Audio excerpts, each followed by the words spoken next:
What's going on, everybody? Welcome back to Jay Debates. I'm your host. I go by the name of Jay, and we are now on to episode 31. Whatever platform you're on, make sure you're showing love, like, comment, subscribe, follow, review, get notified, all that. The official YouTube for the Jay Debates podcast is now up and running. Type in Jay Debates, all one word, into the search bar on YouTube, and this podcast will pop up. Now that it's up, make sure you subscribe and hit the notification bell. Check out the official website of this podcast, jdebase.com. We sell quality merchandise on there with everything from shirts to hats to hoodies to windbreakers to sweatshirts, etc. It's all available on the official site. If you missed episode 30, go back and check it out. It's titled Ranking the Top 10 Duos in the NBA. The title is self-explanatory for the previous episode, so a synopsis is not necessary. If you're interested, again, it's episode 30. For episode 31, let's get into it. The question for episode 31 is, will the Spurs make the playoffs this season? Again, will the San Antonio Spurs make the playoffs this season? The fifth most successful team in NBA history, the San Antonio Spurs, have been anything but successful in recent seasons. The Spurs are currently on a 5-year playoff drought and 5-year streak of being under 500.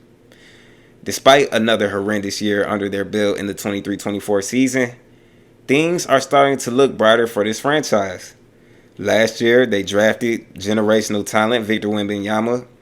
Among other added talents, Wemby was by far the most notable. In Wemby's first year with the Spurs, he put up ridiculous stats relative to the minutes he played per game. He's undoubtedly expected to have a monster second year and completely terrorize the league in the 24-25 season.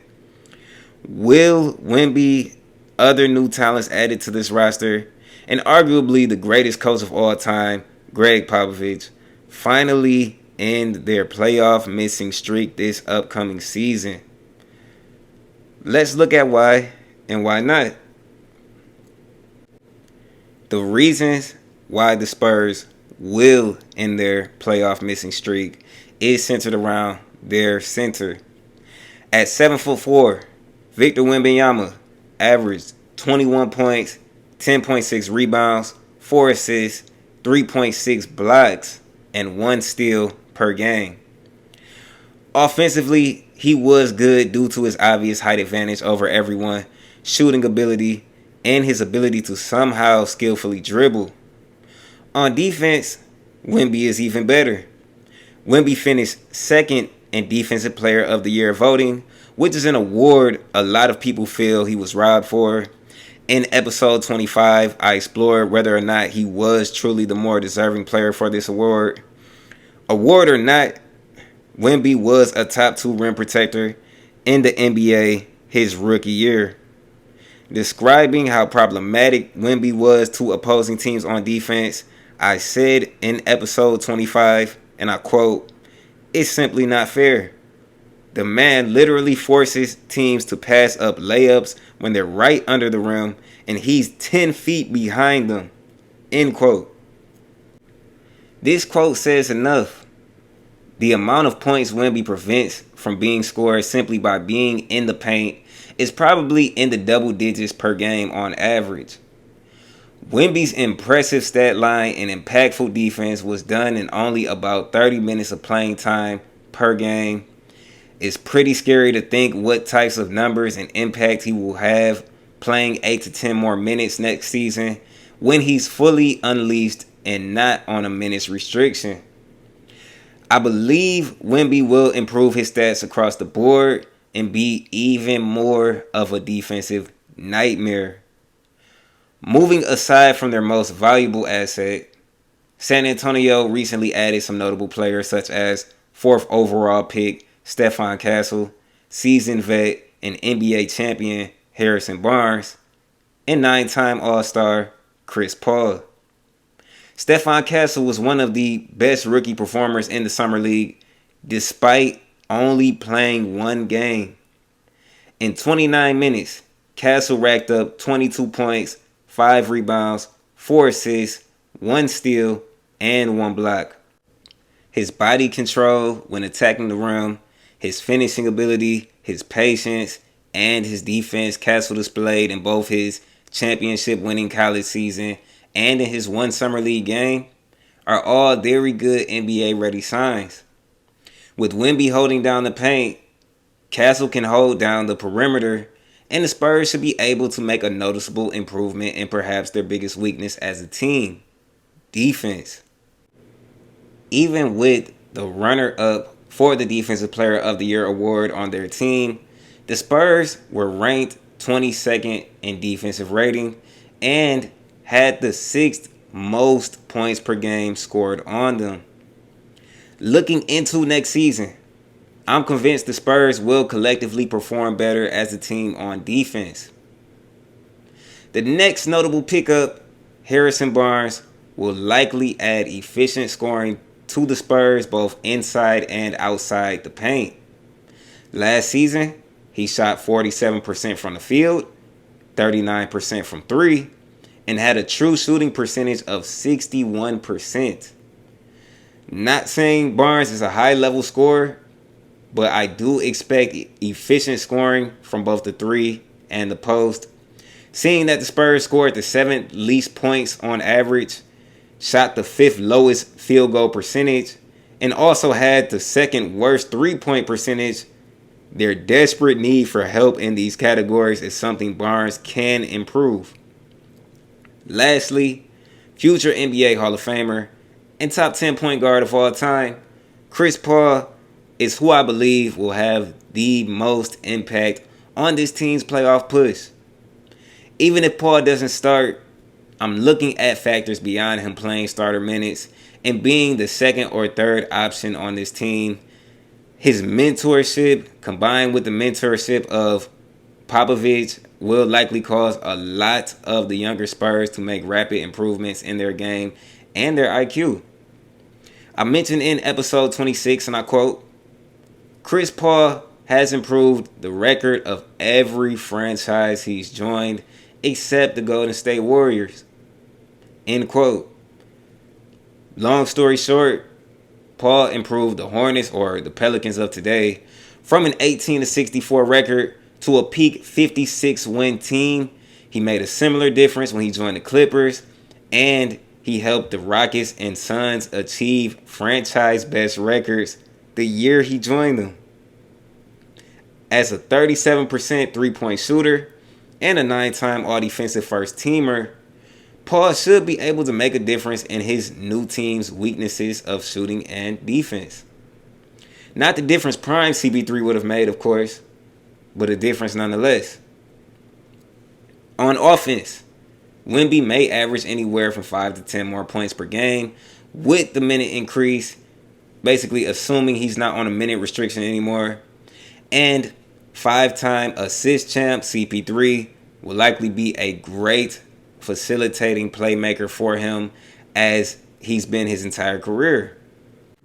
Wemby isn't the only player Paul will be setting up though, as 19.5 point per game scorer Devin Vassell and 16 point per game scorer Keldon Johnson will also benefit from Paul's all-time great passing. Devin Vassell specifically was one of the few bright spots for the Spurs on offense as he averaged his 19.5 points on 47% from the field, 37% from 3, and 80% from the line, all respectable numbers.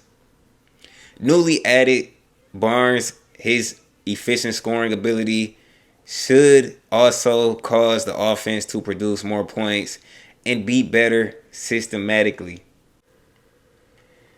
Now, on to the reasons the Spurs will not make the playoffs in the 24-25 season.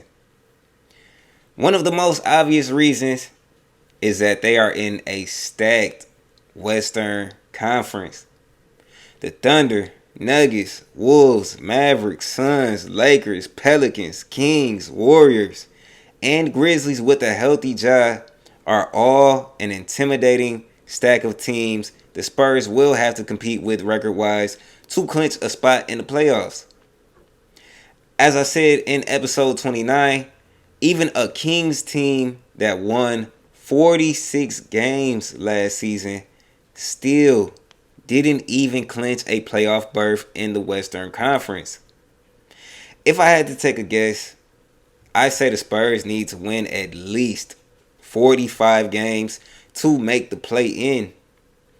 This is a pretty unrealistic ask for a team that won just 22 games in each of their last 2 seasons. Therefore, to even have a realistic chance, they need to more than double their wins this year. The problem is winning is virtually impossible when you're one of the worst teams defensively and offensively. Wild Castle, CP3, and an unleashed Wemby should improve the Spurs defensively. I don't see the improvement being one that's major. Again, the Spurs had the runner-up for Defensive Player of the Year on their team last season, and still, they finished 22nd in defensive rating. Now, how much of a difference will Wemby playing around 5 to 10 more minutes per game, a rookie guard, and a 39-year-old vet make defensively? Probably not enough. Probably not enough to make the Spurs a top 15 defensive team even. I said earlier on offense that Wemby, Vassell, Johnson, and Barnes will be among the players on the Spurs that will benefit from CP3's gifted passing. The thing is, Chris Paul is almost 40 and probably won't be playing much more than half the total minutes of each game on average. In comparison, he played just 26 minutes per game in Golden State last season. Yes, he was behind Steph Curry, but I believe that even without being behind a star guard, Paul won't be playing starter minutes, which I consider to be 30 plus minutes per game. I believe Paul will be playing less than this. The fact the Spurs used their 4th pick to draft a point guard is another indicator. Not saying this will be for certain the case, but it's highly likely. While Stephon Castle did score 22 points in 29 minutes in his one Summer League game, he did so on 38% field goal shooting. In college, Castle shot 47% from the field, which is serviceable for a guard, but he shot a gut-wrenching 27% from 3. There's definitely no guarantee that Castle will be an efficient scorer in the league, and previous numbers point to the opposite being more likely. While I said Wemby would likely average 5 to 10 more points per game in the 23-24 season, his shooting efficiency was actually bad for his center position. He shot 46.5% from the field and 32.5% from 3. In the season, he shot 10% worse than the average center from the field and had the second worst three-point percentage of all players who attempted at least 390 three-pointers. Yes, I believe Chris Paul will help change this, but again, how much? On top of this, Keldon Johnson's 45% field goal shooting and 34.6% three-point shooting are rather subpar shooting percentages as well. Yes, Barnes is an efficient scorer, but he averaged just 12 points last year, which is his lowest scoring average since 2015. He was streaky in his most recent season in Sacramento and would sometimes flat out disappear, even in big games. With the stacked Western Conference, aged Chris Paul, defensive system with notable holes in it, and offensive system that isn't projected to score efficiently, the task of making the 2025 playoffs may be too big of an ask for the Spurs. Now that both sides have been considered, It's time to come to a decision. In the case of whether or not the Spurs will make the playoffs in the 24-25 season, I must say they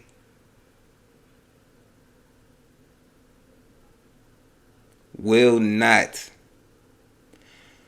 While the Spurs did improve, they did not improve enough in terms of adding talent to have realistic playoff expectations. Despite adding Chris Paul, other NBA vet Harrison Barnes, and rookie talent Stephon Castle, this is not nearly the amount of support that it will take to help the Spurs more than double their wins in this upcoming season. On one hand, you have a rookie that's inexperienced and has to develop, and on the other hand, you have a 19-year pro and a 12-year pro, both in the later stages of their career, joining a 22-win team. In my opinion, it's going to take multiple high-producing role players, a star, a young, efficient scoring, playmaking guard, or another top defensive player to help the Spurs compete in the West and end their playoff drought. The Spurs did not get any of these types of players I just described this offseason, and for that reason, they will not make the 2025 NBA playoffs. So there you have it. The verdict is in. I thank you for listening till the very end. Like, comment, subscribe. I don't care what platform you're on. Again, check out the YouTube. Make sure you're being notified and stay tuned for more episodes. This is Jay the Bass, and I'm out.